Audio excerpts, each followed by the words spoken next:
Listo. Bienvenidos y bienvenidas a este tercer encuentro de este ciclo Mente Lingüística, la mente lingüística y la centralidad del lenguaje en la cognición.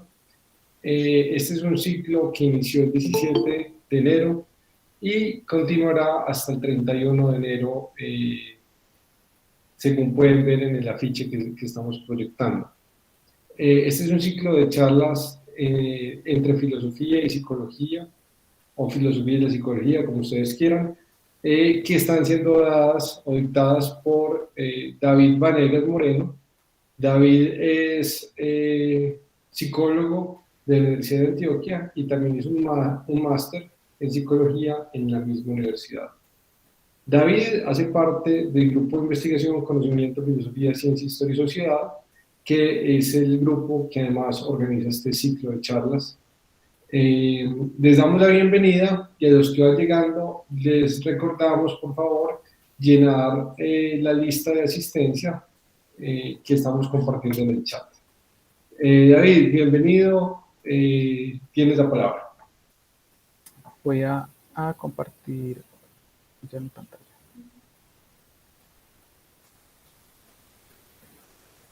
No, ya pueden ver mi pantalla.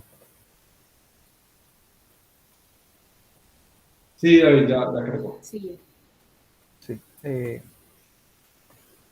Bueno, muchas gracias por su interés y su asistencia de nuevo a este ciclo de charlas. Como lo mencionó Santiago, pues esta es la tercera charla de un ciclo de 5. Pues el tema de hoy será lenguaje, cognición y cognición 4D. Este miércoles hablaré de habla interna y el modelo dual del razonamiento, y dentro de 8 días, el lunes 31 de enero, hablaré de lenguaje y conciencia. Como un recordatorio, para conectarse pues a estas siguientes charlas, podrán hacerlo pues a través del mismo link de Meet por el cual se conectaron hoy, y pues es a la misma hora, de 4 a 6. Bueno, el tema de hoy es lenguaje y cognición 4E. La estructura de la charla tendrá dos partes principales. La primera, en la cual hablaré de la propuesta de la cognición corporizada y extendida, y en la segunda parte pues ya pasaré de centrarme en los aspectos corporizados de la acción y el rol que juegan los elementos del mundo en la cognición, a una perspectiva más externa, ver cómo es que está estructurado este nicho externo en el cual nos apoyamos y nos andamiamos, pues más precisamente en el cual se andamia la cognición. Bueno, primero, antes pues, de comenzar, pues una nota aclaratoria respecto a la cognición 4E, pues ya que lo que se suele llamar cognición 4 es más como un término sombrilla que cobija pues un conjunto de propuestas que no siempre van en la misma línea. Entonces, principalmente, lo que se plantea es que se requiere tomar en cuenta los detalles biológicos, morfológicos y fisiológicos del cuerpo de los organismos, además de la forma en la cual estos interactúan de manera activa y corporizada con su entorno físico, social y cultural. En cierta medida, dentro como de las propuestas y teorías que se cobijan bajo ese término, podemos encontrar pues como un espectro de aquellas que van más en línea o son más compatibles con los modelos de la ciencia cognitiva tradicional o mainstream, y ya otros que se oponen a las nociones centrales pues, de la ciencia cognitiva tradicional, pues que se oponen a una noción computacional y representacional de la cognición. Pero quizás valga la pena desmenuzar pues más eso y ver cómo lo que se llama 4E, pues por sus siglas en inglés, que sería Embodied, Embedded, Extended and Enacted, cada una puede ser entendida de diversas formas, pues dependiendo del nivel como pues de radicalidad que asumen. Pues es porque vemos que está la cognición corporizada, que como tal es compatible con una propuesta computacional representacional de la mente, pues como en una versión más moderada. Hay otras que sí se oponen a ellos. Después tenemos la cognición situada o andamiada y extendida, que realmente son lo mismo. En lo que difieren es más como en términos de la metafísica de la mente. Es decir, pues ambas resaltan la forma en la cual ciertos procesos cognitivos y ciertas capacidades dependen de elementos del entorno o la forma en la cual diferentes elementos del entorno son relevantes para una tarea. La diferencia entre estas dos propuestas, como ya lo mencioné, es una cuestión metafísica, es decir, si estos elementos en los cuales se apoyan ya los procesos cognitivos o juegan un papel en estos, cuentan como tal como cognitivos, es decir, si hacen parte de la mente. Entonces, para personas, pues, o quizás para quienes vayan en una línea más conservadora, pueden fácilmente ver el mismo conjunto de resultados, propuestas, hipótesis y ver y asumir una propuesta situada, mientras que pues aquellos un poquito más liberales pueden tomar una perspectiva extendida. Y finalmente, la cognición enactiva o el enactivismo, que en su versión más conservadora, simplemente resalta los aspectos activos, la forma en la cual interactuamos y la forma en la cual la acción ayuda a que se den y surjan los procesos cognitivos, la mente y la cognición. Y de nuevo, también hay unas versiones más, eh, más radicales o más revolucionarias, pues en las cuales pues se rechaza la noción de computación y representación. Pues entonces, en resumidas cuentas, la cognición 4D puede verse tanto como una reforma, pues como una adenda a la propuesta pues, o a la empresa de la ciencia cognitiva tradicional, o más como una reforma, pues es decir, que este conjunto de teorías, métodos, etcétera, realmente entrarían a suplantar estos modelos más tradicionales.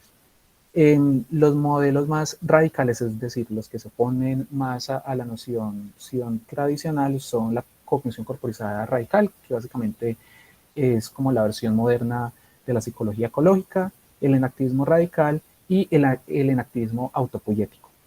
Yo, la perspectiva o propuesta que voy a presentar hoy se centra más en una noción de la cognición corporizada y extendida que es compatible con un modelo computacional representacional de la mente, pues bajo lo que se podría llamar una perspectiva funcionalista o computacionalista extendida. Para quienes de pronto les interesa estas perspectivas alternativas del lenguaje en la cognición 4D, pues en estas propuestas más radicales, como lo mencioné, está la cognición corporizada radical, el enactivismo radical y el enactivismo autopoético. Como recomendaciones o como señalamientos particulares respecto a la cognición corporizada radical, está el libro de Michael Anderson, After Phrenology, para una versión más en línea con el enactivismo radical. Está el libro de Hutto y Min de evolucionando el enactivismo, y para el enactivismo autopoético, que sería como la versión más extrema, más radical, está Cuerpos Lingüísticos de Ezequiel Di Paolo y compañía. Entonces ya con esta aclaración comienzo con la primera parte, que sería respecto a la propuesta de la cognición corporizada y extendida, pues en su versión computacional y representacional extendida. Entonces, comencemos con una pequeña introducción y veamos el eslogan general que se da cuando se habla de este tipo de propuesta. Pues usualmente se puede sintetizar de la siguiente forma, diciendo que la cognición está íntimamente corporizada y profundamente situada en el mundo. Sin embargo, dicho así, esto suena bastante trivial, ya que si partimos de ciertos elementos que parecen ser obvios, encontramos que la mente humana está en contacto profundo y crítico con el cuerpo humano y el mundo alrededor de este. Y la sensación, percepción, aprendizaje, pensamiento y demás capacidades y procesos cognitivos se encontrarían estructurados e informados por nuestra interacción corporizada con el mundo a nuestro alrededor. En línea con esta definición muy general, hay quienes proponen cosas como lo siguiente. Pues esta es una cita de Tellen. Plantear que la cognición se encuentra corporizada quiere decir que esta surge de la interacción corporizada con el mundo. Pero de nuevo, eso suena como algo bastante trivial. Pero la cita continúa. Desde ese punto de vista, la cognición depende de las experiencias que provienen de tener un cuerpo con capacidades perceptuales y motoras que están vinculadas de manera inseparable y que en conjunto forman la matriz dentro de la cual la memoria, emoción, lenguaje y demás aspectos de la vida interactúan. Aquí ya podemos ver cómo la propuesta va tomando forma, exactamente a qué va apuntando, pero de nuevo parece ser algo trivialmente cierto, dado que nosotros, pues, los seres humanos, como poseedores de cuerpos con características específicas y como sensores activos del mundo, no es sorpresa que lo que percibimos, pensamos y hacemos en alguna medida guarde entre sí estos elementos alguna relación. Tampoco es sorpresa que los procesos cognitivos superiores en alguna medida dependan del sustrato de capacidades más básicas, simples y corporizadas. Pero hay otra forma más radical y menos trivial, más interesante de interpretar esta propuesta. Pues que para ello voy a acudir a una cita de un ensayo del filósofo norteamericano John Hoagland, pues que es un texto muy recomendado, pues muy bueno para quienes les interese estas perspectivas, estas teorías. El texto se llama La mente corporizada y embebida, y pues se encuentra en su libro Having Thought. La cita es la siguiente. Si vamos a entender la mente como el locus de la inteligencia, no podemos concebirla, tal como lo hacía Descartes, como algo separado y diferente del cuerpo y del mundo. Otras perspectivas más amplias, libres de dicho prejuicio, nos pueden permitir ver la percepción y la acción, la interacción habilidosa con herramientas públicas y organizaciones sociales, y no encontrar ningún tipo de separación o diferencia de principio, sino todo tipo de acoples íntimos y unidades funcionales. Es así que la mente no está incidentalmente, sino íntimamente corporizada e íntimamente situada en su mundo. Es así que la tesis central de este tipo de propuestas tiene que ver es con el nivel de separabilidad entre la mente, el cuerpo y el mundo. Esto se opone a una visión de la mente como solo el cerebro, o más bien como el cerebro más el sistema nervioso central, en el cual el cuerpo no neural es solo un sensor y un efector, es decir, aquello por lo que entra el input y sale el output sensorial, informacional y de acción, y el resto del mundo es solo el lugar donde se presentan los problemas adaptativos a los cuales debe responder el sistema cerebro-cuerpo. Según la cognición corporizada y extendida, las operaciones y mecanismos que hacen posible la cognición y que le dan su contenido y carácter a nuestra vida mental incluyen bucles de retroalimentación informacional y de acción que ignoran libremente los límites entre el cerebro, el cuerpo y el mundo. Si este tipo de perspectivas está en lo correcto, los mecanismos de la mente no se encontrarían solo en la cabeza. Ahora, ya pasemos como más al detalle. Hay una serie de casos en los cuales se pone en evidencia la forma en la cual diversas capacidades cognitivas y habilidades comportamentales dependen de elementos neuronales, corporales y inclusive en ciertas ocasiones elementos externos. Tomemos como primer caso la locomoción. Este es Asimo, el robot humanoide de Honda. Este robot cuenta con 26 grados de libertad, es decir, como ejes o mecanismos con posibilidad de acción o rango de movimiento o de acción. Tiene 2 en el cuello, 6 en cada mano y 6 en cada pierna. Asimo es capaz de navegar el mundo, alcanzar y agarrar objetos, caminar de manera más o menos fluida, subir escaleras, reconocer rostros, etc. Sin embargo, en términos de la energía o de los recursos que gasta al caminar, Asimo es muy poco eficiente en comparación con un ser humano. ¿A qué se debe esta diferencia? Se debe a que Asimo, al igual que los demás robots humanoides, caminan gracias a sistemas que controlan cada articulación, es decir, cada uno de los 26 grados de libertad que tienen, mientras que los caminantes biológicos usan las propiedades del material que los compone y el acople biomecánico presente en su sistema musculoesquelético. Los caminantes biológicos usan dinámicas pasivas, es decir, la cinemática y organización presente en el sistema físico como tal, en sí, que compone el organismo. Los caminantes que usan dinámicas pasivas, entonces, no cuentan con otra fuente de energía diferente a la gravedad y no tienen un sistema de control diferente a los simples sistemas mecánicos por los que se ven compuestos. Y a pesar de, o más bien gracias a esta simplicidad, es que los caminantes pasivos o los caminantes biológicos, de manera más general, son capaces de caminar cuando se les pone en una pendiente, pues de bajada. Pues gracias a esto es que son capaces de caminar de manera realista y fluida. Un ejemplo de un caminante pasivo es este juguetico, pues este tipo de juguetes viene desde la era victoriana, pues más o menos. Estos juguetes, pues este tipo de estructuras tienen una capacidad de acción mínima y no cuentan con un sistema de control real, pues o centralizado. Estos caminan gracias no a una compleja planeación, control y monitoreo de sus movimientos, sino a su morfología básica. Es decir, pues son capaces de caminar, desplazarse y de realizar las acciones que son capaces de realizar gracias a la forma de sus cuerpos, a la distribución de sus articulaciones y la forma en cómo operan o sus niveles de libertad y el peso de sus componentes. Las dinámicas pasivas, pues estas de las que he estado hablando, resaltan algo importante, pues algo que se sintetiza en esta cita de Collins y compañía. La locomoción es mayormente el movimiento natural de los mecanismos con piernas, así como el balanceo es el movimiento natural de los péndulos. Del mismo modo, los juguetes caminantes que tienen piernas rígidas generan sus cómicos movimientos al caminar. Esto sugiere que los movimientos similares a los de los humanos son naturales a los mecanismos similares a los de los humanos. Pero, ¿qué pasa entonces con la locomoción autogenerada? Pues es porque hemos estado viendo, pues con este ejemplo de estos jugueticos que son agentes pasivos, es una locomoción que se da solo fomentada por la fuerza de gravedad.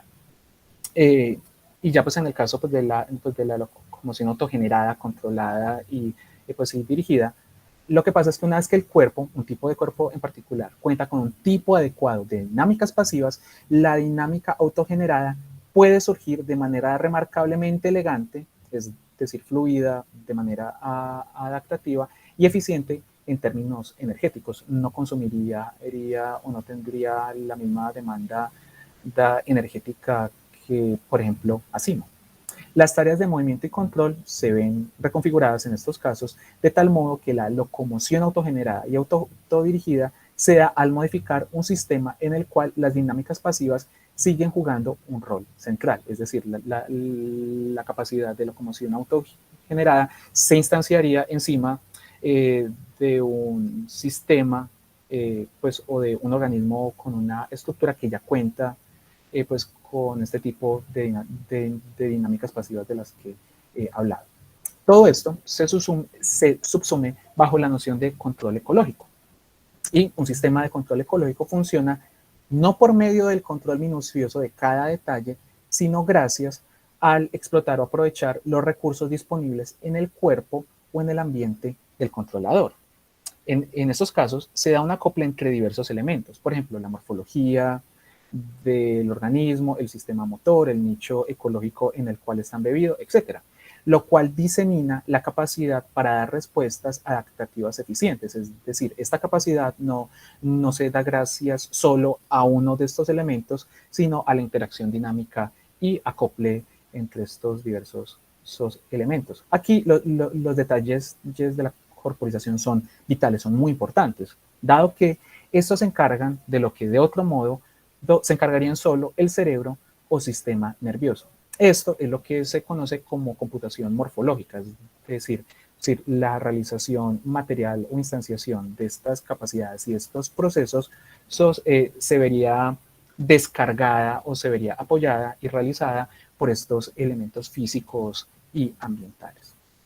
Ahora, El caso de la locomoción es una capacidad, pues una habilidad comportamental simple, pero puede también, bien este tipo de propuestas, eh, explicar capacidades cognitivas más complejas, por ejemplo, como el de la matemática. Veamos el caso. Tomemos a un contador, quien después de trabajar cierto tiempo realizando pues como las tareas que tiene que hacer, aprende a resolver diferentes problemas usando diversos elementos, por ejemplo, papel y lápiz, un ábaco, contar con los dedos, etcétera, cosas así. En este caso, lo que se da es una complementación, es decir, el contador en este caso estaría complementando sus capacidades biológicas básicas con acciones y elementos del entorno, es decir, pues acciones como lo es pues escribir los resultados parciales de una división con números largos y elementos pues, del entorno, como lo mencioné, papel y lápiz, el abaco, contar con los dedos, etcétera. Este proceso, pues en el caso de nuestro contador imaginario, puede ser analizado en términos funcionales extendidos. Es decir, se puede analizar como un conjunto de pasos que buscan resolver el problema a mano y cuya ya implementación involucra la combinación de la memoria biológica, las acciones motoras, es decir, o sea, como escribir los resultados parciales de las operaciones, el almacenaje simbólico externo, es decir, las inscripciones en el papel o la organización de las cuentas en el ábaco y el acceso perceptual a esta información, pues al almacenaje simbólico externo en tiempo real, es decir, que esté presente y sea accesible para este caso, pues en este caso para el contador. Esto pues esta perspectiva funcional extendida se ve compuesta por dos pues, elementos particulares o resaltan, que es la explotación representacional y la computación amplia. La explotación representacional se da cuando un sistema funciona sin codificar explícitamente alguna información, es decir, no hay una instanciación física particular dentro suyo, sino que funciona en virtud de su habilidad o más bien no codifica pues su instancia sea de manera interna esta información en virtud de su habilidad para acceder a dicha información de algún otro modo. El sistema, en este caso, no contendría dentro suyo la codificación persistente de la información, sino que dejaría la información en el exterior, que es muy importante, como lo dije, pues al hablar del acceso perceptual en tiempo real, tiene que tener acceso a esta información, tiene que tener acceso y disponibilidad de esta información en el mundo real. Por ejemplo, en el caso del contador que venía usando, este no necesita crear y mantener una representación interna de cada resultado que obtiene, sino que cada resultado, cada paso, lo puede producir y mantener en el exterior, es decir, sobre el papel o sobre la organización del abaco. O como lo dice Robert Wilson, pues sintetizando esto. Las estructuras simbólicas explícitas en el ambiente del organismo, en conjunto con las estructuras simbólicas en su cabeza, pueden constituir el sistema cognitivo necesario para resolver determinada tarea. De nuevo, aquí vamos viendo cómo se resalta este pues, aspecto del acople de diversos elementos para formar un sistema instanciado sobre diferentes tipos de cosas, pero que en conjunto constituye o instancia un sistema cognitivo particular. Ese tipo de explotación representacional implica un tipo de proceso computacional particular, que se conoce como computación amplia, según la cual algunos de los sistemas computacionales responsables de la cognición se encuentran por fuera de los límites del organismo. Un sistema computacional extendido, por ejemplo, puede incluir comportamientos como procesos y estructuras ambientales como formas de codificación y almacenamiento de la información. Es decir, si tomamos la metáfora clásica de la cognición como computación o como pues, un proceso pues, computacional, pues, en los cuales hay unos databases, pues hay unas estructuras informacionales en la memoria del computador sobre los cuales operan ciertos procesos computacionales pues serían sí, pues, los procesos. Desde esta perspectiva, lo que se está viendo es que los comportamientos y acciones sobre el entorno serían los procesos y las estructuras ambientales persistentes en el ambiente serían las formas de codificación y almacenamiento de la información en la medida en que los procesos alteran estas formas de, de codificación y almacenamiento de la información. Esto contaría como un proceso computacional. Es así que el sistema computacional acoplado mente-cuerpo resultante es genuinamente cognitivo, no solo la parte que está dentro de la cabeza.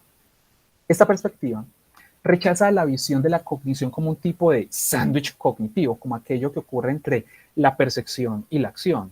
Es decir, o sea, la percepción pues se encargaría del input sensorial e informacional proveniente pues, del entorno, y la acción simplemente se encargaría del output motor para dar respuesta al mundo, y la cognición sería lo que pasaría en medio, lo que procesaría o recibiría el input sensorial para decidir, generar y activar ciertos patrones comportamentales particulares. Esta visión se opone a esta visión ensanduchada de la cognición.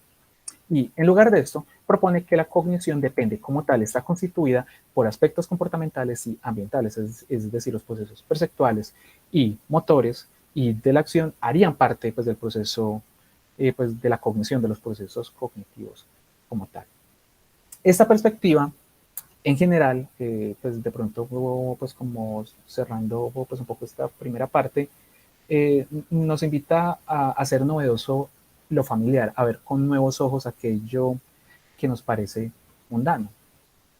De manera similar a lo que proponía, pues o propuso Richard Dawkins en su libro El fenotipo extendido, en el cual nos invita a ver, donde antes veíamos un organismo y sus partes, ver realmente un cuerpo transparente y ver simplemente y centrarnos en los procesos que van más allá y que se saltan libremente las barreras del cuerpo, y ver simplemente el ADN que busca replicarse. En este caso, pues desde esta perspectiva, por ejemplo, la telaraña luce como una parte del fenotipo extendido de la araña, la cual solo es la araña, una concentración no aleatoria de ADN. Adoptar esta perspectiva es algo opcional, realmente no es que pueda ser refutada empíricamente o experimentalmente, ya que su verdadero valor yace en que nos brinda formas novedosas de ver fenómenos familiares. Y pues en el caso de Dawkins, con lo del fenotipo extendido, nos invita a tomar en cuenta pues de manera seria la perspectiva del sistema acoplado organismo-entorno. Del mismo modo, la perspectiva corporizada y extendida de la cognición nos invita a prestar atención a la forma en la cual el cuerpo y la acción hacen de los límites del cráneo y de la piel algo trivial, revelando así la forma en la cual los procesos que involucran el cuerpo y nuestro entorno hacen parte integral de la cognición. Voy a parar aquí un segundo en esta primera parte para ver si de pronto en este punto hay alguna pregunta, hay algún comentario. Sí, le recordamos a todos los que nos están viendo que estamos dividiendo las charlas como en dos secciones, de modo que las dudas sobre esta primera parte de la charla pueden ser resueltas, de modo que las dudas básicas que tengan sobre estas, digamos, nociones básicas que se presentan en la primera parte puedan ser respondidas por David. ¿Alguien tiene preguntas, dudas? David, Wilber tiene la palabra. Wilber, por favor. Hola, Wilber. Sí, hola, buenas tardes. Muy interesante esta propuesta de la cognición corporizada. De repente habría que aclarar cuál es el concepto de cuerpo que se está manejando, ¿no? Porque por la cognición sí estamos entendiendo, ¿no? Una capacidad de percepción, aprendizaje, memoria que nosotros desarrollamos habitualmente, ¿no? Ahora, de repente con esto se aclara la duda que tengo, ¿no? Si de acuerdo a este planteamiento nosotros conocemos no solamente con nuestro sistema nervioso, sino también con todo el cuerpo, ¿cómo eso es lo que justamente resulta entender, ¿no? ¿Cómo podemos conocer con diferentes partes del cuerpo, ¿no? Entiendo que lo hacemos a través del sistema nervioso que tiene las capacidades de adquirir información del exterior, ¿no? Pero en el cuerpo también encontramos, ¿no? Otros órganos, por ejemplo, los huesos, ¿no? Y los huesos no conocen, ¿no? Entonces, y hay otras partes del cuerpo que tampoco lo hacen, ¿no? Entonces me resulta un poco difícil comprender cómo se podría generar o cómo se entender esto de la cognición corporalizada si es que queremos incluir todo el cuerpo, ¿no? Esa es la inquietud, ¿no? A ver, de repente se puede aclarar con tus ideas. Sí, muchísimas gracias, Wilber, por tu pregunta. Sí, claro, aquí, claro que juega pues un papel central la noción de cuerpo que estaría aquí. Lo interesante es ver que, particularmente pues en la literatura experimental, cómo la noción de cuerpo o lo que contaría como cuerpo es una noción flexible. Es porque hay casos pues en los cuales se evidencia que el esquema corporal, es decir, la forma en la cual el cuerpo y las partes del cuerpo están representadas en el cerebro, es sumamente amplio. Por ejemplo, pues está el experimento de la mano de goma, pues en la cual no sé pues si estén familiarizados con este caso, pero la situación experimental es básicamente como la siguiente: ponen a una persona en una mesa en la cual hay una barrera, después pues, de la cual hay un brazo de goma. Y pues si se le pide de que el brazo pues, de la persona pues, en cuestión, pues de ese lado, digamos pues, el brazo izquierdo, lo ponga sobre su rodilla, pues debajo de la mesa, pues en donde está toda la parafernalia experimental. Y en la medida en que les van tocando la mano verdadera, pues la que se encuentra sobre la rodilla debajo de la mesa con un brush, pues como con un cepillito, hacen lo mismo como con la mano falsa, con la mano de goma. Y la persona está viendo cómo, cómo van tocando el brazo de goma, ¿cierto? Hasta que en cierto punto el experimentador saca un martillo o algo y golpea el brazo de goma. Y la persona reacciona pues como, pues o sea, como con una reacción anticipatoria como de dolor o de daño, ¿cierto? Y lo que reportan las personas es que cuando van tocando el brazo de goma al mismo tiempo que estaban tocando el brazo real con el cepillo, empezaron a sentir que el brazo de goma hacía parte de ellos mismos y que cuando fue golpeado hubo como una sensación momentánea, al parecer ilusoria, aunque igual eso está en discusión, pues sí, pues como que si esa reacción realmente es ilusoria o no, pero lo que resalta esto es cómo es lo flexible y fácilmente que se pueden integrar partes externas del mundo al esquema de la representación corporal del cuerpo en la cognición. Hay otros casos similares, pues hay unos que de hecho son buenos trucos para para las fiestas, para impresionar a los amigos. Casos como en los cuales se puede generar la ilusión que la nariz de uno mide 1 o 2 metros, que básicamente siguen el mismo principio. En la medida en que a uno le van tocando la nariz, uno va viendo, pues en este caso va tocando la nariz de una persona que está delante de uno, y después de un rato, dada la sincronía del tacto de la propia nariz y pues y tocando la nariz de la otra persona, uno siente que la nariz de uno está extendida, ¿cierto? Pues entonces este tipo de casos resalta la forma en la cual el esquema corporal y la noción de cuerpo es sumamente flexible. ¿Por qué? porque al parecer el cuerpo, la noción de cuerpo, como se ve representada en la cognición, es un constructo mental, entre comillas. Pues es porque se trata de la forma, de nuevo, en la cual el cuerpo está representado en el mundo. Ahora, ¿esto qué tiene que ver con estas formas de conocimiento o de cognición?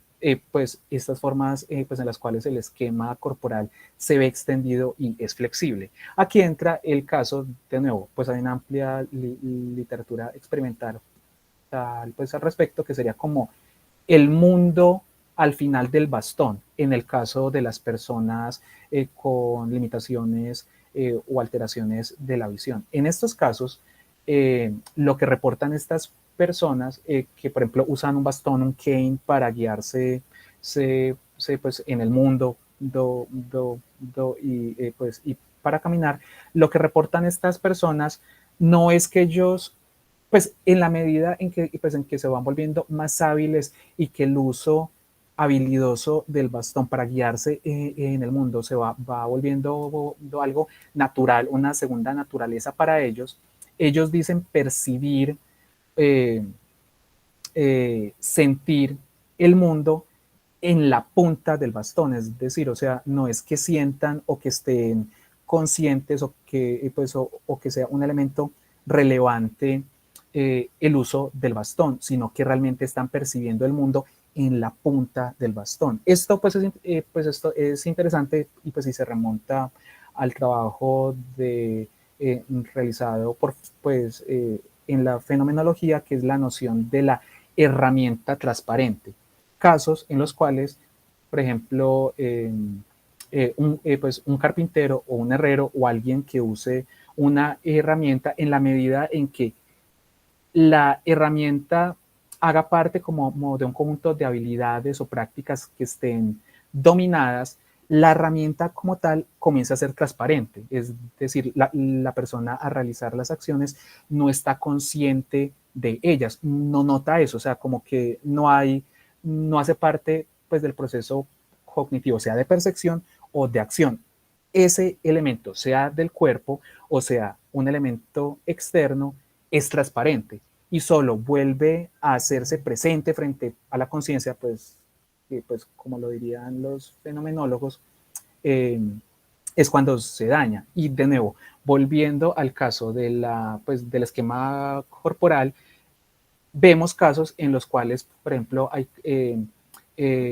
ciertos elementos corporales que ayudan a ciertas tareas perceptuales, a ciertas tareas o comandos motores, se saltan el cuerpo, entre comillas, el cuerpo se presenta como transparente y no lo notamos hasta que, por ejemplo, está mal funcionando. Cuando intentamos caminar y tenemos la pierna dormida o algo así. O en casos pues, más extremos, los casos de los miembros fantasmas o los casos pues, en los cuales las personas reportan sentir que un brazo les sobra. En estos casos podemos ver cómo la noción de cuerpo bajo esta perspectiva del esquema corporal es sumamente flexible y tiene un rol muy importante en la cognición, solo que usualmente funciona tan bien que es transparente a nosotros, o sea, aunque no nos parezca que estemos conociendo o actuando a través del cuerpo, lo estamos haciendo, solo resalta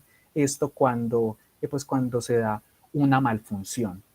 No sé si de pronto esto, Wilber, ilustra más como el caso de qué sería el cuerpo o cuál noción de cuerpo sería la relevante dentro de estas perspectivas corporizadas. Quizás si podría sintetizar el concepto de cuerpo, porque, por ejemplo, no podría decir el cuerpo es toda la masa de carne y hueso de la cual estamos compuestos, o no sé, otro concepto, ¿no? La parte, algunos podrían decir la parte material de la que estamos constituidos. Quizás precisar en esta propuesta de la cognición corporizada qué concepto de cuerpo maneja, ¿no? Para que podamos distinguirlo, ¿no? Ah, sí, claro. Pues el elemento físico y de las características y propiedades del cuerpo y pues y como las habilidades o propiedades perceptuales y capacidades comportamentales que, que se pueden dar y son relevantes gracias a la estructura física del cuerpo son muy importantes, pero quedarnos solo en la materialidad del cuerpo como tal, si bien pues es importante, pues es un tanto limitante, dado que, como lo mencionaba pues con los casos pues como de percepción extendida, entre comillas, realmente una noción más adecuada sería el conjunto de elementos y procesos físicos, de acción e informacionales que sirven como perceptores y efectores, es decir, no solamente la constitución física del cuerpo, sino las capacidades motoras y perceptuales que esa estructura física y morfológica particular brinda, y también los intercambios informacionales con el entorno, en este caso, pues en el caso de las personas ciegas con el bastón. Ahí lo importante o la noción de cuerpo que estaría ahí sería más extendida, y yo sí me iría o iría por esta noción más amplia y comprensiva, como aquellas estructuras físicas, procesos informacionales y capacidades de acción y de percepción que sirven como perceptores o sensores y efectores. Ok, gracias. No, sí, sí, igual pues como lo mencioné, dentro de la cognición 4D pues hay un gran espectro, pues como de posiciones y digamos una perspectiva corporizada extendida o inclusive de la cognición corporizada radical, estaría súper de acuerdo con lo que yo estoy diciendo, mientras que una perspectiva corporizada más moderada o más recatada diría no. Lo que importa es la forma en la cual el cuerpo está representado en la mente, pare de contar o no, o solo cuenta como cuerpo dentro de esta noción de cognición corporizada, la estructura fisiológica del cuerpo y las acciones que que esta estructura particular permite, y pare de contar, ¿cierto? Pero de nuevo, en este caso yo sí estaría pues abogando por esta perspectiva más extensiva, es porque realmente parar como en esa noción de cuerpo como tan limitada y tan austera que mencioné, pues de las perspectivas como más conservadoras, es como parar en un punto pues arbitrario, es porque cuando vemos casos como, de nuevo, el de las personas ciegas con el bastón y todo este trabajo con pues, investigaciones respecto al esquema, pues a la flexibilidad y moldeabilidad del esquema corporal, vemos que parar en una noción tan austera de corporización es parar en un punto pues arbitrario y más por motivos teóricos, pues sí, pues o quizás más como por cómo uno defina las cosas, ¿cierto? Acá en el chat, Javier Velázquez pregunta, ¿será que han hecho trabajos sobre esto con prótesis, órganos artificiales y demás amputaciones o extensiones? Sí, pues hay varias pues investigaciones pues experimentales y trabajos con este tipo de casos. Obviamente, pues quizás el más famoso es Ramachandran, que él tiene un libro muy famoso que se llama Fantasmas en el cerebro. Yo creo que ese es un buen, un buen punto de partida. No sé si de pronto haya alguien más que tenga una pregunta, pues un comentario respecto a eso, a estas cosas.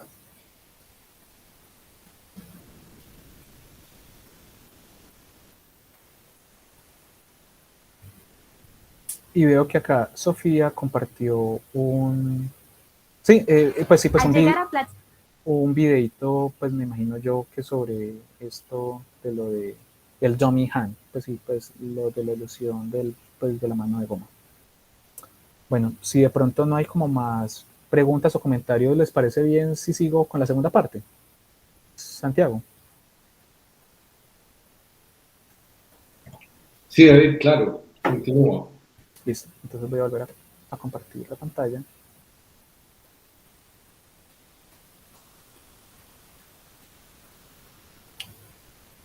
¿Me confirman que pueden ver mi pantalla? Sí, David, podemos ver tu pantalla. Listo. Entonces, lo que venía hablando anteriormente, pues fue como ir partiendo de la cognición de cognición, pues del concepto de cognición y irla extendiendo. Primero viendo pues cómo ciertas capacidades básicas dependen de la estructura física del organismo, es decir, están corporizados, y después como otras capacidades cognitivas pues más complejas y más sofisticadas en ciertas pues, ocasiones se andamian o dependen de elementos del entorno, es decir, estaría extendida la noción de cognición. Ahora, tomemos otra perspectiva. Pasemos de mirar desde adentro hacia afuera a tomar una perspectiva de afuera hacia adentro, ver la forma en la cual el nicho o el entorno se ve poblado por elementos que permiten andamiar o extender los procesos cognitivos. Pero partamos, pues antes pues, de meternos en la noción de nicho cognitivo, aclaremos qué es lo que se entiende por construcción de nicho, pues que esto es un concepto en biología.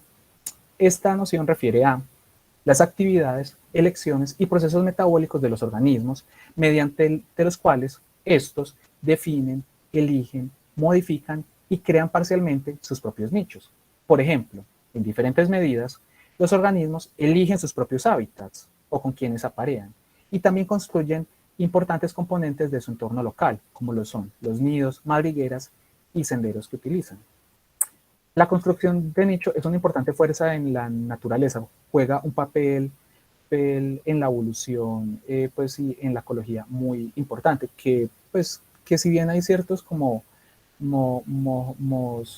vestigios como de esta noción pues, en el trabajo en biología, pues a principios del siglo, inclusive apenas es que en tiempos recientes se le está dando pues como la relevancia que se merecen, dado que todos los animales, en cierta medida, actúan sobre su entorno y al hacerlo, modifican su propio fitness landscape, pues es decir, o sea, pues como las demandas adaptativas y cuáles elementos son los más relevantes para su fitness, para su capacidad pues, sí, para sobrevivir y reproducirse. Algunos ejemplos de esto.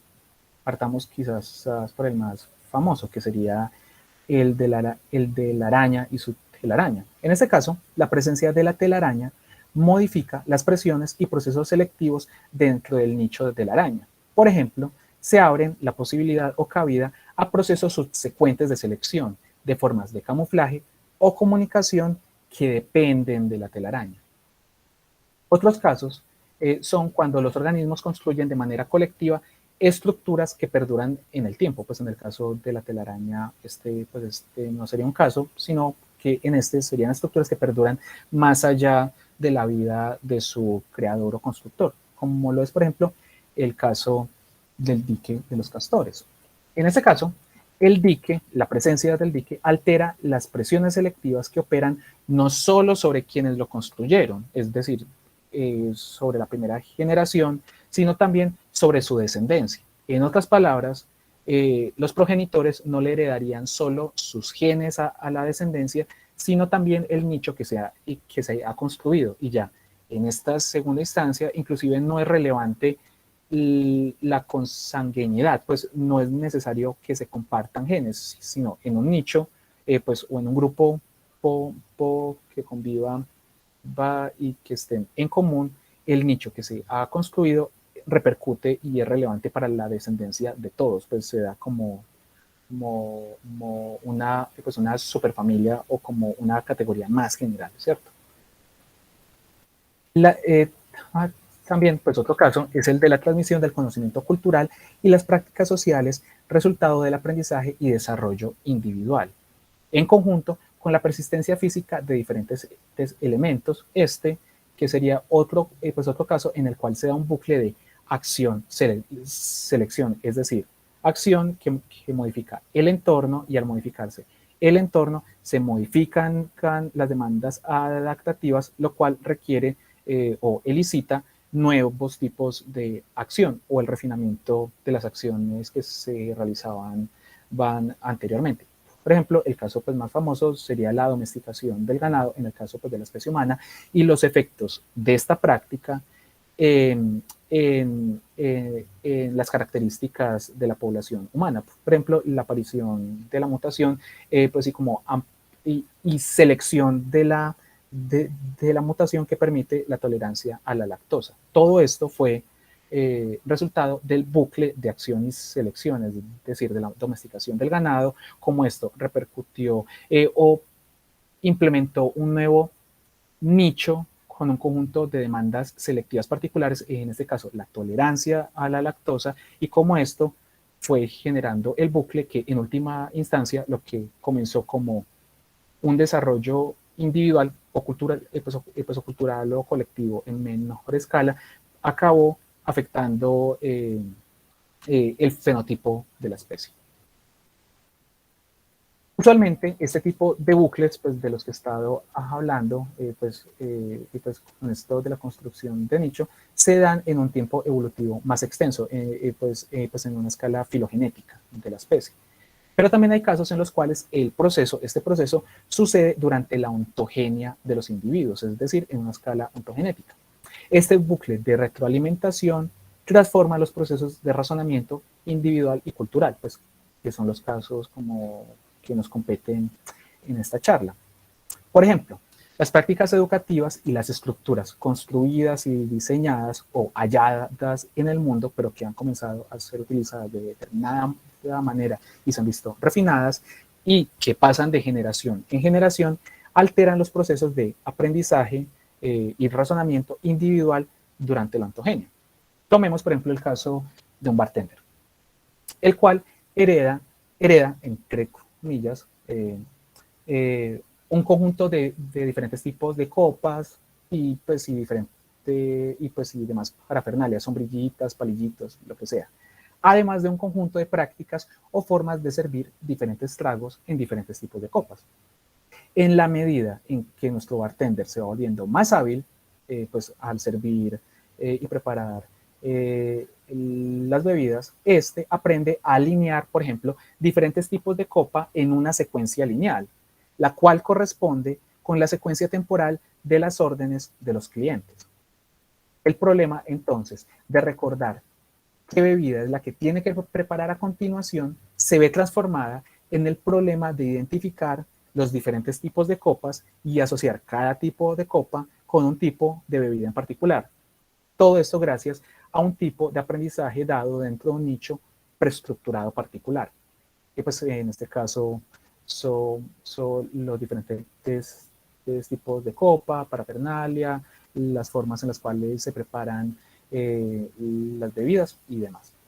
Al crear una secuencia espacial de objetos, pues en este caso la secuencia espacial de las copas, nuestro cantinero, nuestro bartender, estructura de manera activa su entorno local para apoyarse en formas más básicas de percepción visual, memoria e identificación, lo cual aligera la carga cognitiva asociada con la tarea. Por ejemplo, de no tener como el orden de las bebidas que tiene que preparar, pues organizado como con la distribución y organización espacial de las copas, la carga cognitiva sobre la memoria sería por ejemplo, más demandante. Gran parte de la construcción del nicho cognitivo humano involucra la explotación activa del espacio, que el caso del bartender ilustra una instanciación particular de este tipo de construcción o de explotación activa del espacio. Pero, por ejemplo, David Kirsch señala o conceptualiza otras formas de explotación activa del espacio. Por ejemplo, hay un tipo de explotación activa del espacio que a través de esta organización espacial se simplifican las opciones y elecciones, es decir, se da un andamiaje del razonamiento y de la elección. Por ejemplo, cuando estamos preparando, digamos, algún platillo o estamos haciendo algo y ponemos en un orden particular, en una secuencia, los ingredientes, herramientas o elementos que necesitamos para realizar la tarea en cuestión, ¿cierto? Hay otro tipo de organización espacial que su función es la de simplificar la percepción. Por ejemplo, si estamos preparando algo, separar, digamos, como los tomates que ya están lavados de los que no están lavados, o por ejemplo, cuando estamos, no sé, coloreando o utilizando ciertas herramientas, cuáles herramientas ya utilizamos o cuáles están buenas y cuáles están malas. En este caso, la organización espacial andamia es la percepción.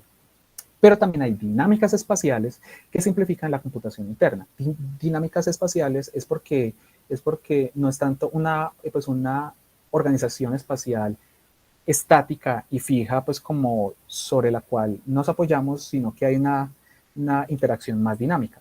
Por ejemplo, cuando estamos jugando Scrabble o estamos jugando Uno y reorganizamos las fichitas en Scrabble o las cartas en el Uno, no para poder saber cuáles fichas son exactamente las que tenemos e ir preparando quizás nuestra próxima movida o ir preparando una estrategia a futuro.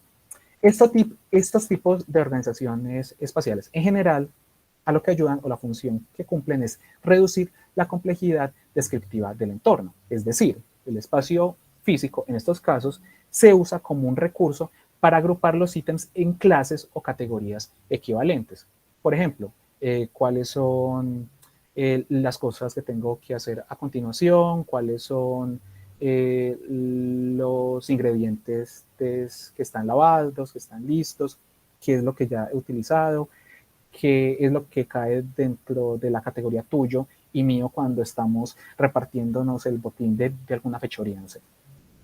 Pero, y cuando la complejidad descriptiva ha disminuido gracias a la explotación activa del espacio, los procesos de atención selectiva y control de la acción pueden operar sobre elementos que de no estar catalogados, organizados, gracias a la explotación activa del espacio, requerirían procesos computacionales más demandantes. Por ejemplo, si a la hora de ir preparando el platillo que estamos haciendo, no separáramos como los ingredientes o frutas o verduras que ya están limpias, o cuál es la que vamos a utilizar pues a continuación, sino que las tuviéramos más pues, mezcladas y desorganizadas, el proceso para realizar esto sería más demandante. La percepción, la elección, la planificación a futuro requeriría más trabajo y sería más demandante en términos cognitivos.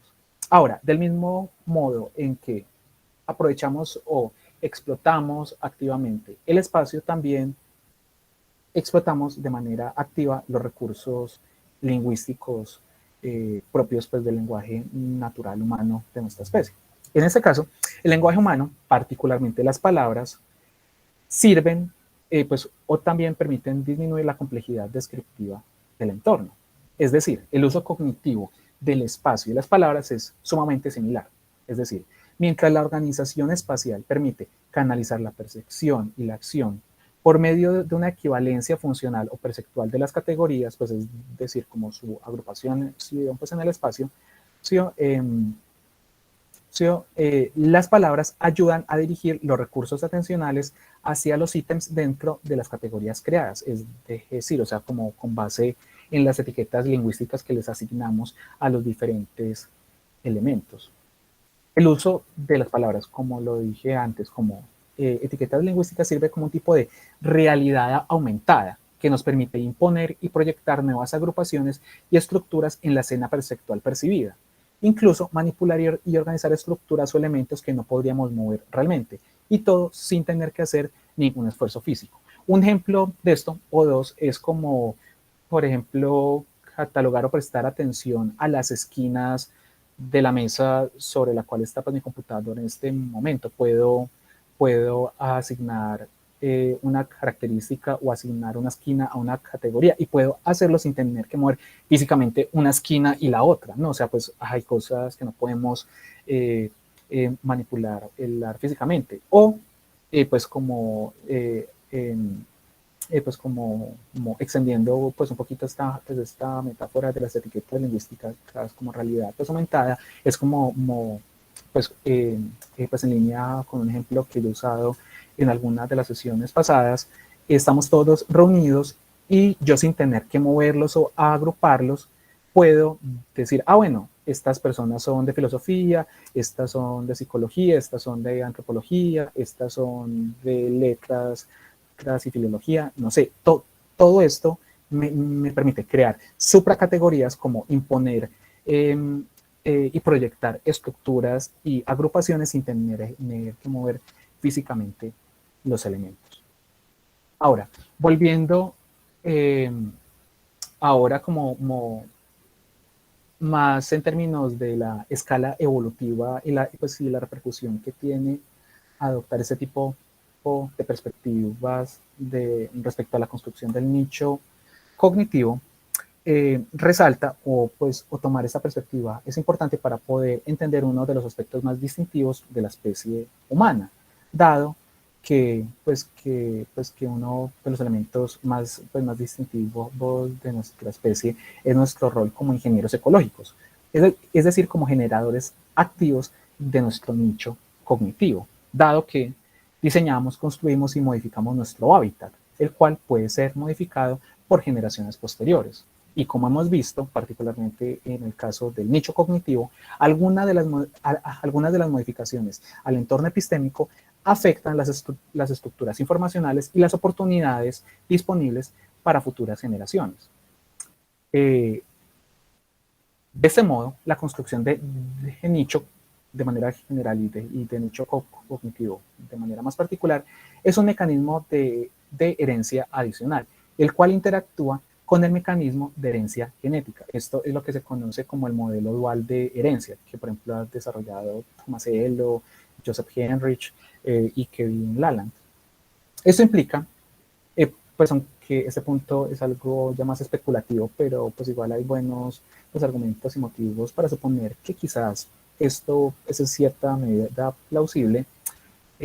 Lo anterior, pues este modelo dual de la herencia implica que se pudo haber presentado una presión selectiva durante la historia filogenética de la especie humana en favor de la plasticidad fenotípica, para poder lidiar así con la amplia y rápida variabilidad del entorno. Es decir, contrario a lo que se propone desde la psicología evolutiva, por ejemplo, no es que contemos con mentes del Pleistoceno en un mundo moderno, sino que el proceso de desarrollo cognitivo puede tomar el mismo conjunto de recursos iniciales y generar con ellos diferentes tipos de capacidades diferenciadas por medio de la interacción del fenotipo con el entorno durante el transcurso de su ontogenia. Esto lo sintetiza, creo yo, muy bien Sterling en esta cita. Al transformar los entornos donde se da el desarrollo ontogenético, los homínidos transformaron su cerebro. En la medida en que los homínidos transformaron su mundo, se transformaron a sí mismos de manera indirecta. Para quienes de pronto les interesa o les llama la atención esta perspectiva que he estado, de la cual he estado hablando, de la construcción de nicho y su aplicación al desarrollo y a la evolución de la cognición humana, están estos libros de Sterling, de Joseph Henrich y de Kevin Laland, que son, el de Henrich y Laland, son bastante recientes, son como del 2016 y 2017, y el de Sterling es más viejo, es como del 2003, pero es muy bueno, súper recomendado. Y ahora, volviendo al lenguaje como elemento constitutivo del nicho cognitivo, en lugar de concebirlo como una mera adaptación al nicho cognitivo, el lenguaje como una estructura física, como una estructura real y material, es en sí un nicho cognitivo adaptable. Es decir, el lenguaje, más que ser un tipo de adaptación similar al pico de las aves, es más como el dique construido por los castores. Muchísimas gracias por su atención.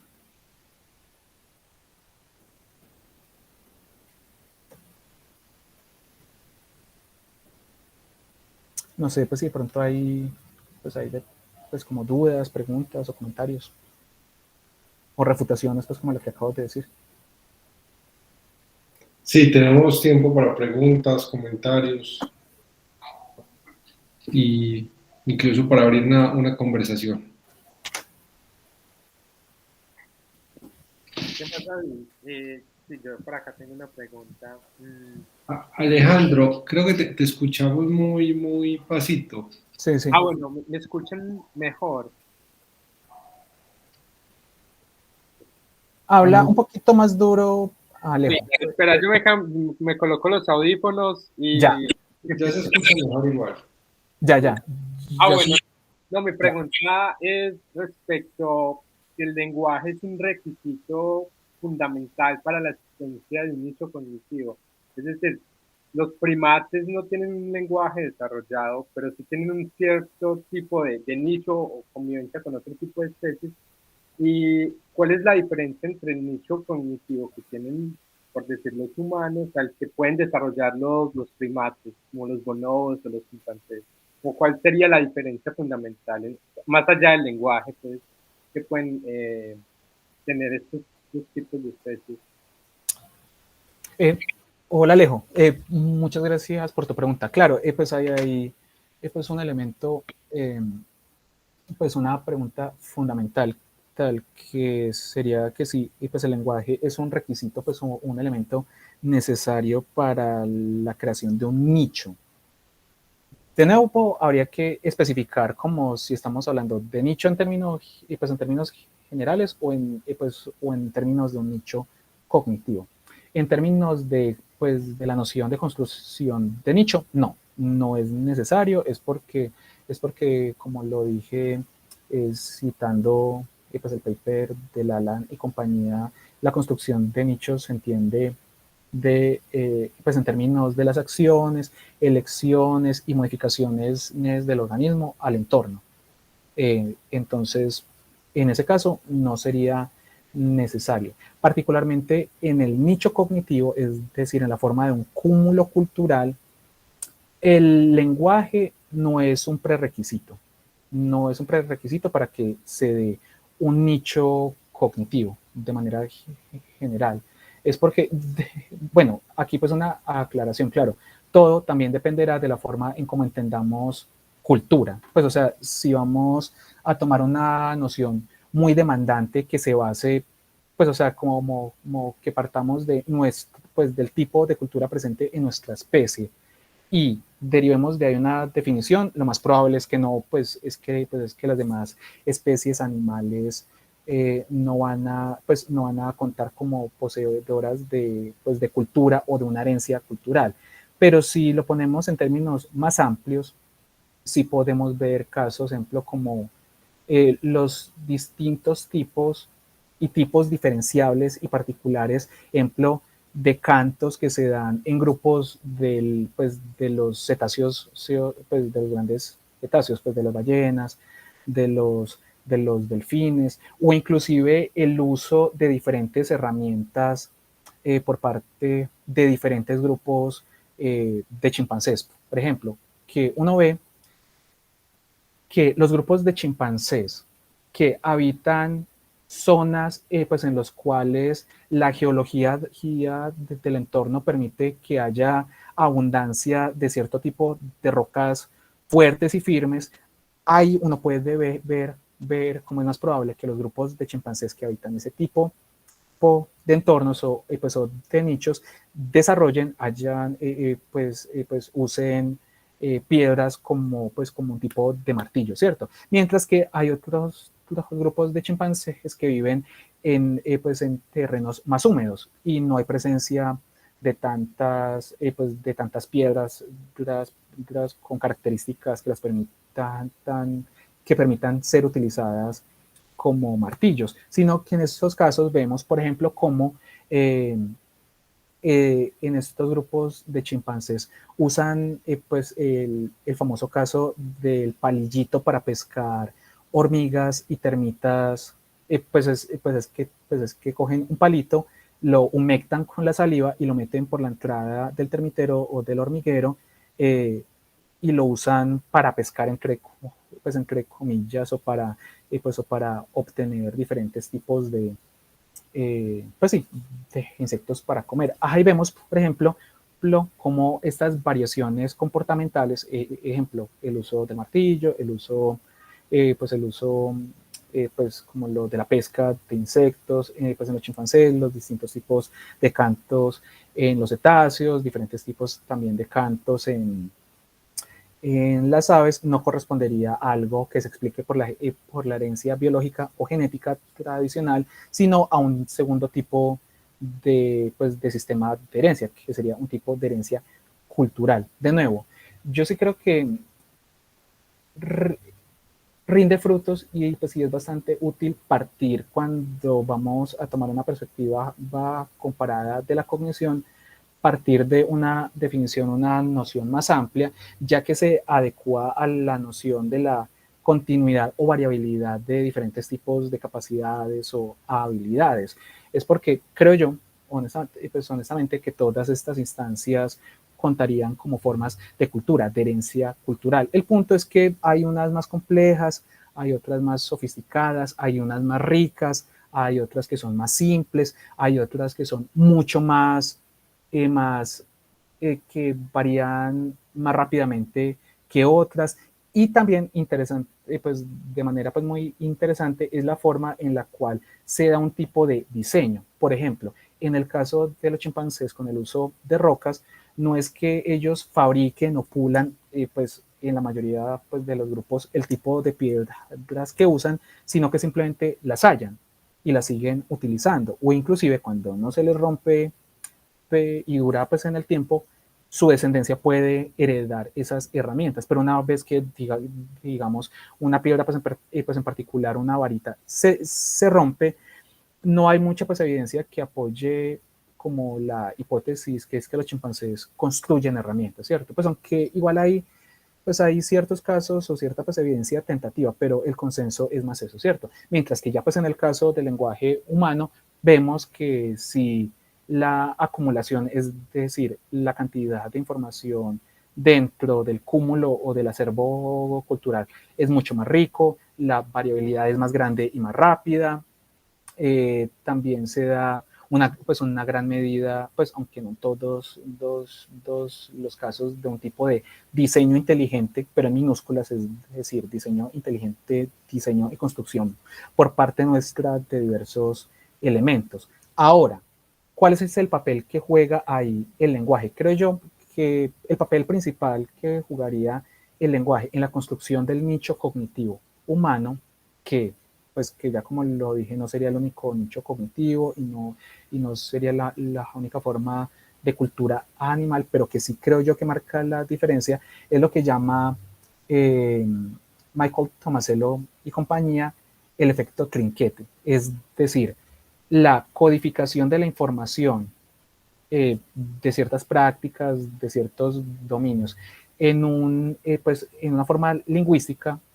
permite no solamente el afianzamiento de dicha información, es decir, o sea, qué tan difícil es indicar a través de pantomimas o con el ejemplo, eh, indicar a alguien más cómo hacer algo, cómo se construye algo, o dar una indicación bastante abstracta pues en comparación con darlo a través de la utilización de un lenguaje proposicional y rico pues como el nuestro. Y además el lenguaje permite una forma de enseñanza explícita, que también al parecer es pues es un rasgo distintivo de nuestra especie. De nuevo, eso no quiere decir que no haya pedagogía natural, o sea, que no haya formas de enseñanza en otras, en otras especies animales. El punto es que, son formas más diferentes. Y sí, pues hay que señalar también hay como los hechos, es que no vemos o no hemos encontrado aún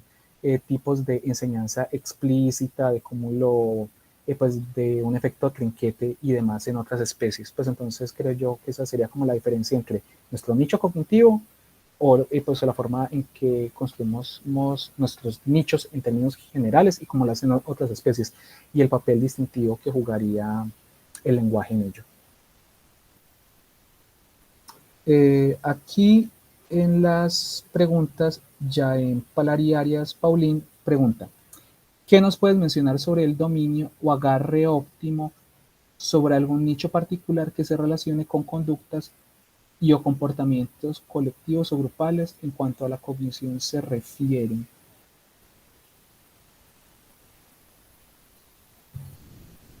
Eh, Jaén, yo creo que pues te pediría, pues o te agradecería que de pronto elabores un poquito la pregunta. Es porque no sé si estás hablando de lo de las afordancias, de lo de la, pues de lo de, pues cómo es que, pues sí, como de la prevención efectiva como de las afordancias que ofrece un entorno, o es otra cosa. Pues es porque la verdad no me queda clara la pregunta. Ah, sí, pues entonces tiene que ver con lo del procesamiento predictivo, o sea, como lo de la financiación, pues sí, pues aprehensión de afordancias relevantes que brinda un entorno. ¿Es eso?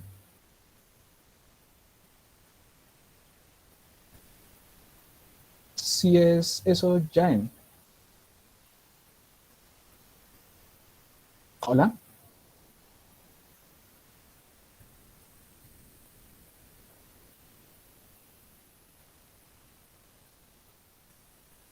Bueno, no sé, pues.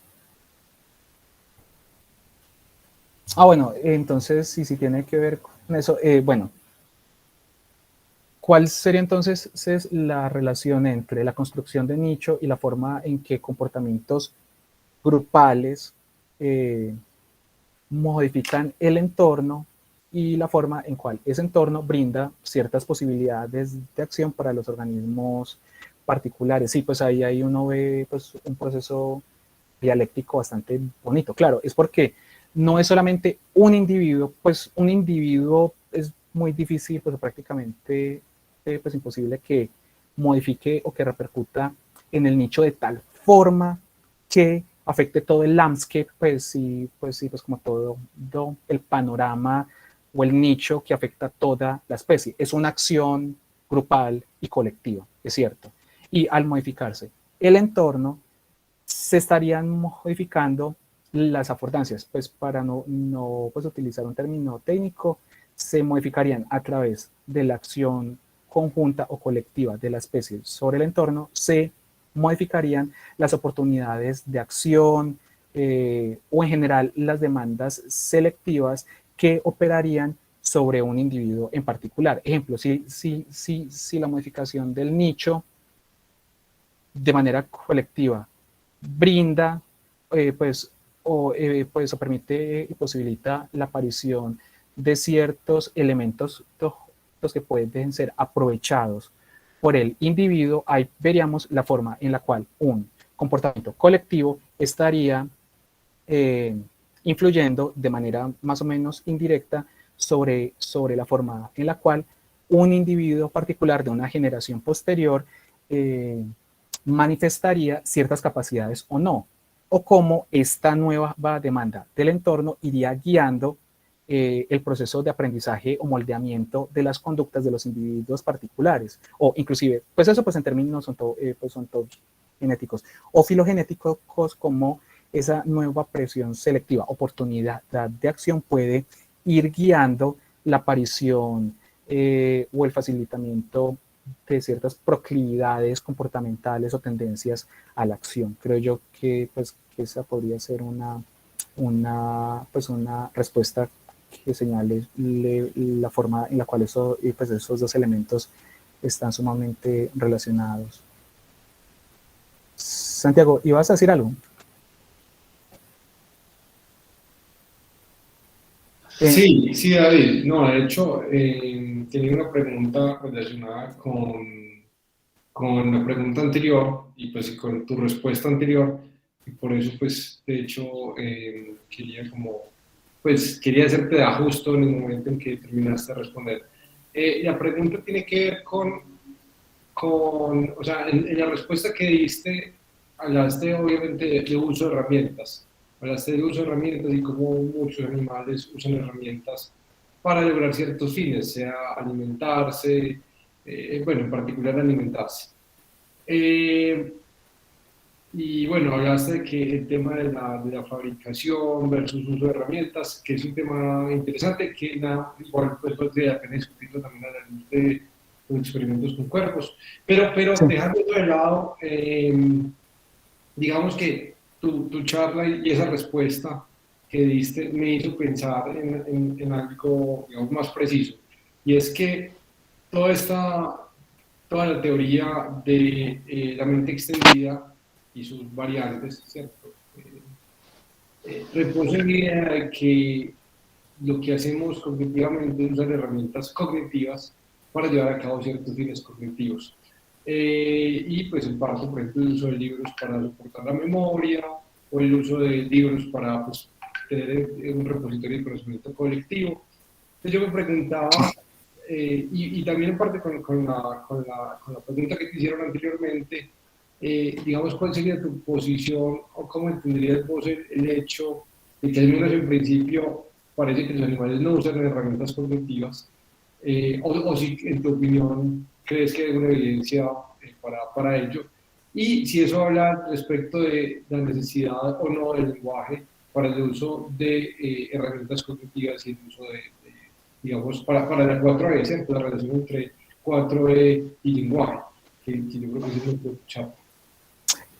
Entonces, Santiago, la pregunta es la diferencia entre herramientas como físicas y herramientas cognitivas. No es la diferencia. Yo estoy suponiendo que hay una diferencia. Lo que estoy preguntando es, dada digamos, lo que nos presentaste hoy, y la concepción, ¿cierto? ¿Vos crees que cuál es la relación entre el lenguaje y el uso de herramientas cognitivas? ¿Crees que es necesario? Porque esa fue en parte la respuesta, la pregunta que te hizo David, pero tu respuesta fue hablar de herramientas físicas.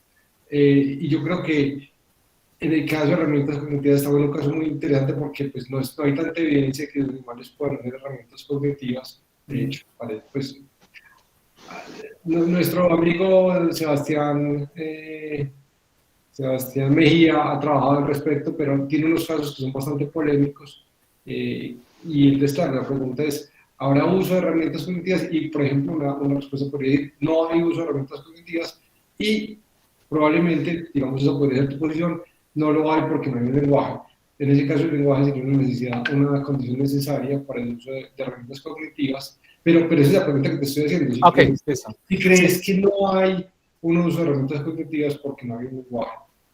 Bueno, pues yo creo que para poder dar respuesta pues, a eso, o la posición que uno asuma en esta pues, discusión, va a depender de cuál sea la concepción de uno de la cognición. Por ejemplo, si uno pues es un cognitista más conservador, la acción, el comportamiento, la percepción, etcétera, las acciones motoras no contarían como cognición, pues como procesos cognitivos cerebrales, mientras que si uno es más radical, pues o más liberal como en el uso de cognición, sí, y ya, ahí ya pues como que se daría una respuesta. Los animales sí usarían herramientas cognitivas, es porque las herramientas físicas son herramientas cognitivas, ¿cierto? Esa es una posibilidad que en esencia creo yo que está en lo correcto, pero sí pues es importante. Pero a ver, espérate, te puedo replicar algo. Si vos, sí, claro. Si vos decís eso, entonces se trivializa toda la teoría. Sí, pues sí, claro, es porque en esencia, pues como de manera general, yo estaría de acuerdo con el espíritu de esa respuesta, pero claro, se trivializa y además como que subsume un montón de casos muy diversos y muy interesantes. Es porque si uno toma el espectro, pues como de casos que son claramente herramientas cognitivas, que son, por ejemplo, pues en el caso pues, de la especie humana, pues el uso de libros, herramientas, dispositivos inteligentes, etcétera, etcétera, y por el otro, herramientas físicas, más que verlos como una división dicotómica, es más como dos extremos de un mismo continuo. Y lo interesante ahí es ver cómo hay ciertos casos en los cuales ciertas estrategias comportamentales son estrategias cognitivas, como lo mencioné al traer a colación el trabajo de David Kirsch, que él, por ejemplo, con la organización o explotación activa del espacio, él señala 3 tipos particularmente: las organizaciones espaciales para simplificar la percepción, la acción, pero también habla de dinámicas espaciales para simplificar o fomentar o alivianar procesos computacionales. Ahí vemos que entonces es una acción física que tiene una repercusión en una tarea computacional. Pues ahí ya vemos como qué tipo de cosas son las que habitan en esa zona gris en la mitad pues, de los casos más extremos. Y yo creo que ahí también entra el lenguaje, es porque el lenguaje puede ser utilizado tanto como un recurso cognitivo en la realización de tareas o capacidades cognitivas más abstractas, pues, más complejas, pero también como una herramienta física. Por ejemplo, pues, que igual como lo voy a decir suena muy trivial, pero es como cuando uno usa el lenguaje para tener un efecto sobre el mundo físico. ¿A través de qué? Cuando vos estás al lado mío, yo no alcanzo la salsa en el comedor y yo te pido, Santiago, ¿me podrías pasar la salsa? Ahí vemos cómo es la utilización de ese recurso para eso. Pues, o sea, pues, como de una manera física, pero también puede ser utilizado para razonamiento matemático, espacial y todas las cosas que he venido hablando en esta charla. Entonces, sí, en general, sí estaría de acuerdo con decir que las demás especies de animales no humanos usan herramientas cognitivas cuando usan estrategias comportamentales. El punto es que eso trivializa la cosa y es más provechoso ver la cosa en este espectro y sobre todo porque nos permite ver estos casos intermedios y pues particularmente pues en este caso que es lo que nos compete, el lenguaje como de hecho tendría dos caras, una cara más externa y otra pues más interna, una más pues más concreta y otra más abstracta, creería yo. Muchas gracias, David. Alejandro, voy a hacer una pregunta. Espera, qué pena, no, otra vez que te estaba preguntando. No, muchas gracias por la respuesta y también muy interesante la forma en cómo planteaste como la diferencia. Cuando me diste la respuesta también y en tu presentación también mencionaste pues la palabra que ha sido muy polémica, que es cultura, ¿cierto? Que si bien varios académicos y varias líneas de investigación la manejan de forma diferente, yo pienso que, no sé, me surge la duda de cuál es la necesidad de llamar a un proceso como la transmisión de conocimiento o de habilidades, cuál es la necesidad de llamar ese proceso cultura, ¿cierto? Si se entiende de la forma básica de que la idea de cultura es la transmisión de conocimiento, ¿por qué no llamarlo así, transmisión de conocimiento? ¿Cuál es la necesidad de nombrarlo como cultura o de ponerle esa etiqueta, ya que hace más difícil la comprensión del concepto de cultura misma con otras disciplinas y es muy complejo a la hora de leer un artículo porque cada autor tiende a ofrecer una definición totalmente diferente? Entonces, ¿cuál es tu opinión sobre el uso del término cultura? Sí, claro. Ese pues es el problema cuando se comienza a utilizar un término folk de una manera técnica. Es porque uno lee un paper y uno no sabe a ratos en qué sentido están utilizando la palabra, a no ser que uno esté leyendo la obra de un autor que uno ya sabe que usa el término de cierta manera, o en el paper después de bla, bla, bla, los animales, los humanos, esto y lo otro, cultura, entre paréntesis, tal referencia, y ya uno sabe como, cierto. Pero creo yo que la noción de cultura, quizás en un término más técnico o quizás con un aditamento que sea cultura TT, que sería, pues sí, pues para llamar cultura término técnico. Sea como sea, yo creo que la noción es útil. ¿Por qué? Porque lo que se resalta cuando se usa cultura en estos términos técnicos y pues más específicos es claro, pues uno podría decir cuando digamos los grandes felinos o los grandes caninos, las crías y los cachorros están jugando y ven a la madre que caza cierto tipo de animales y lo caza de cierta manera, mientras que a este pues otro animal lo caza de otra manera. Claro, pues uno podría pensar, listo, eso es transmisión de información, ¿cierto? Pero así creo yo que uno trivializa pues el concepto, o sea, lo infla.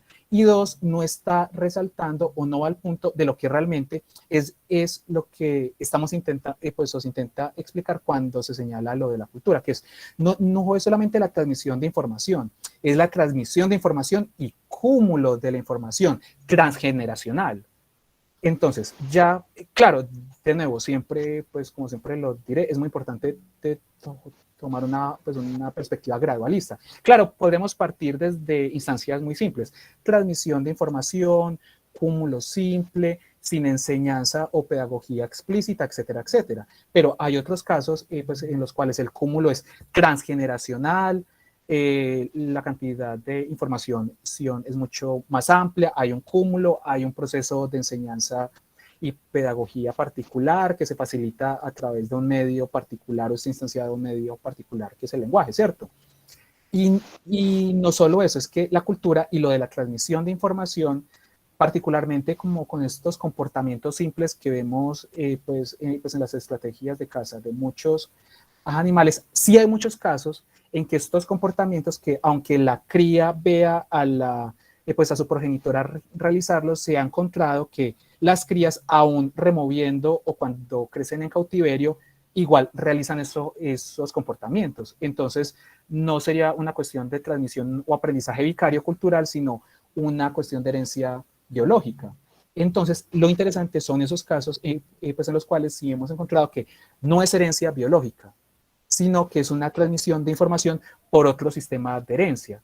Y aún más importante, pues sí creo yo que es donde el concepto pues, de cultura realmente como que es útil, es en el caso de los animales que viven en grupos más grandes. Es porque lo que vemos ahí es una herencia de información no solo horizontal, sino también vertical. Es decir, o sea, no solo la transmisión genética de los progenitores a la descendencia y no solo la enseñanza de ciertos comportamientos de los progenitores a la descendencia, sino de determinado individuo a otro individuo con el que no tiene un lazo sanguíneo, o la transmisión de información horizontal, que es la transmisión de información o el aprendizaje, en este caso, pues se suele hablar es más como la imitación de pares.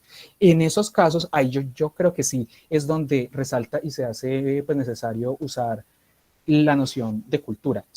Pues sea pues a través de otro término o como sea, pero sí es muy importante eso, la transmisión de información horizontal, vertical, imitación entre pares, la transmisión de cierta información a individuos con los que no se guarda una relación consanguínea, etcétera, etcétera. Ahí yo creo que es donde sí hay necesidad de ello, porque si no, pues vamos quizás pues vamos a acabar dando muchos vericuetos y muchas vueltas como en lugar de utilizar esto, que claro, como todo concepto, puede ser usado mal. Sí, yo estoy de acuerdo contigo en esa parte, pero la duda que me surge es, primero, la idea de que, como lo mencionaste, hay una transmisión de conocimiento, pero no sé, en la idea clásica de cultura es de que no solo funciona de un solo lado, es decir, yo no solo transmito conocimiento a mis hijos, sino que yo también puedo obtener conocimiento de ellos. Entonces, yo no sé si hay casos de chimpancés donde, no sé, los adultos, por decirlo de esta forma, también obtengan conocimiento, o simplemente que sea una forma pasiva y otra recesiva de la obtención del conocimiento. Y la otra duda que tenía es, no sé, al utilizar este término como tan humano, se tiende a caer, o es no solo mi impresión de antropomorfizar las conductas que son de ciertas especies que no necesariamente se tienen que comparar o extrapolar a los humanos. Entonces yo digo que se pierde cierto contenido o ciertas características interesantes de esa especie simplemente por compararlas con especies, con los humanos o con primates. Esa es como la duda que tengo. No, sí, claro, pues siempre en el estudio de la cognición pues, animal va a estar el riesgo de la antropomorfización, pero pues sí, siempre está el riesgo y también es como un acto de balanceo, es porque es una cuestión como en caer, listo, no los antropomorficemos, y apliquemos de manera cruel y vil el canon de Morgan. Es decir, o sea, no le vamos a atribuir nada a los animales hasta que agotemos cuanto recurso conductista, reduccionista, simplificista haya. Ese es otro riesgo. Pues creo yo que, pues sí, está el riesgo. El punto es como llevar a cabo la investigación, la conceptualización y la teorización de manera responsable. Ahí no hay de otra. Es cierto, o sea, así vos pongas pues una buena ilustración. Digamos que aplicamos globalmente tu propuesta. Usamos cultura para nosotros y usamos cualquier otro término para los animales. Utilizamos confritación, una palabra así absurda. Pero claro, así evitamos la antropomorfización, pero en última instancia quizás eso lo que va acabando, pues lo que va a acabar ocurriendo es que, no es que la cultura es nuestra, y es muy rica, es muy compleja, y no hay nada así en el reino animal. Pues mientras creo yo que si aplicamos cultura, pero lo tratamos como un espectro y vemos los diferentes casos, creo yo que esa es una alternativa más provechosa. Ahora, lo del aprendizaje activo o pasivo, claro, hay que ver caso por caso, o sea, pues exactamente de cuál especie de animal no humano o cuál especie de primate no humano. Claro, hay ciertos... No, o sea, sí hay evidencia e indicios de imitación social que diferencian los individuos más exitosos de los menos exitosos e imitan particularmente a los más exitosos, aprendizaje vicario, etcétera, etcétera. Ahora, uno cómo vaya a definir aprendizaje activo o pasivo, si lo vamos a definir activos como enseñanza explícita, pues como lo que se ha llamado pedagogía natural, hay unos investigadores que sí pues apoyan eso. Pues yo ahí no tendría una opinión muy formada, pero sé que está esa propuesta y esa discusión, pero igual acaba cayendo es ¿qué entenderíamos por enseñanza explícita, cierto? Igual, esta gente señala estos casos. Lo interesante, más allá de ver si eso realmente es un caso de enseñanza explícita o de aprendizaje activo, no, porque no lo vemos como una forma quizás.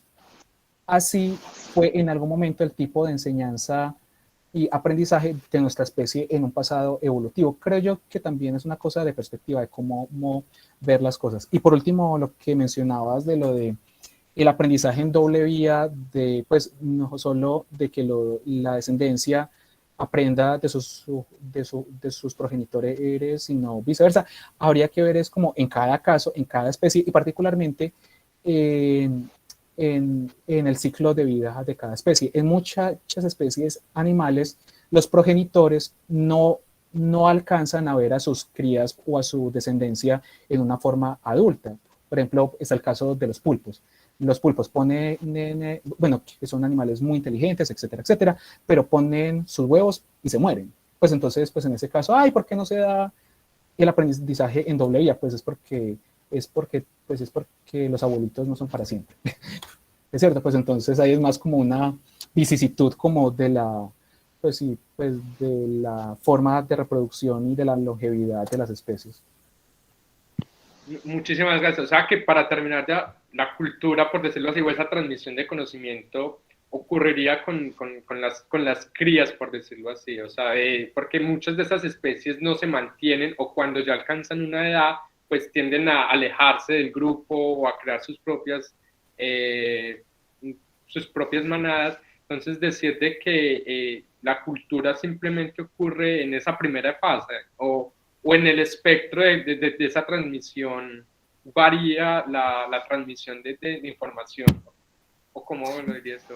No, pues, o sea, para comenzar, yo no hablaría de la transmisión y como lo de conocimiento, es porque quizás conocimiento, y particularmente pues en entornos filosóficos, es un término muy pesado, pues es conocimiento proposicional. Yo hablaría de información, ¿cierto? Uno. Dos, no es que se dé solo con las crías, es porque, de hecho, donde sirve mucho el concepto de cultura pues en las especies animales, pues en los cuales, en los animales gregarios, o sea, con una vida social rica, en los cuales se da la transmisión de información horizontal como vertical, ahí. Y también yo creo que aplica pues de manera robusta y relevante la noción de cultura, no es en el proceso de aprendizaje individual, o sea, como en la interacción uno con uno, sino en el cúmulo grande, es decir, pues en la forma en la cual circula la información, muta pues, y se transmite pues, o se extingue en la interacción entre varios individuos. Es porque si no, pues es porque si nos centramos en una escala muy micro, pues no, o sea, es imitación o pues aprendizaje pues, vicario. O sea, pues, si miramos a una escala muy pequeña, muy micro, estaremos viendo son los mecanismos de aprendizaje, que de culturales no tiene mucho, pero cuando ya lo vemos es en una perspectiva pues, más amplia, vemos los mecanismos más amplios de aprendizaje cultural, de retentiva, informacional, etcétera, etcétera. Pues así yo respondería a esos 3 puntos, Alejo. Muchísimas gracias, David. Bastante interesante.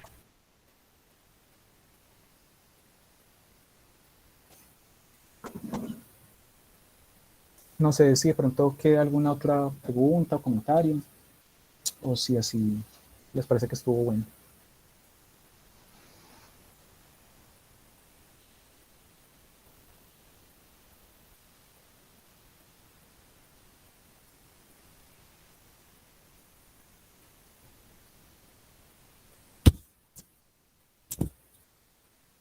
Santiago, si estás hablando, tienes pues... No, no estoy hablando. Ya.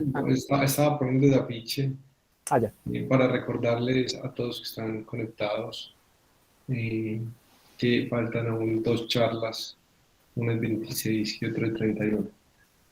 Pero antes de eso, pues confirmar que no hay más dudas, más preguntas. Bueno, sí, si de pronto pues, no hay más preguntas pues, o más dudas, en primer lugar agradecer a todos y todas su interés y su asistencia y recordarles que sí, pues este miércoles hablaría sobre habla interna del modelo dual de razonamiento y el 31 de enero, dentro de 8 días, sería lenguaje y conciencia, igual a través del mismo link de Meet, a la misma hora. Perfecto.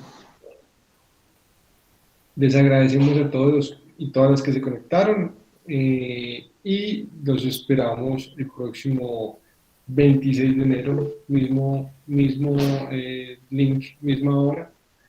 Y por aquí tenemos una pregunta, comentario de Eider.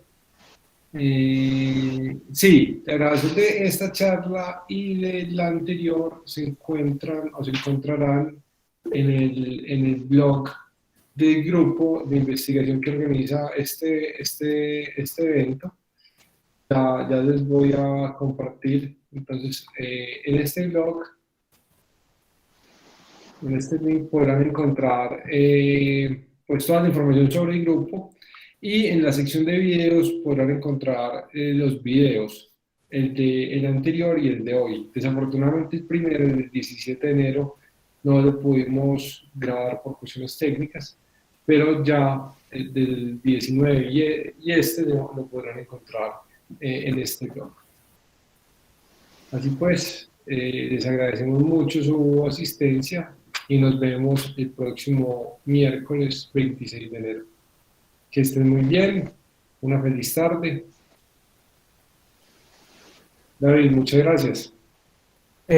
Muchas gracias, Santiago, por toda tu ayuda gracias. Y por el interés y asistencia de todos y todas. Gracias, David, Santiago.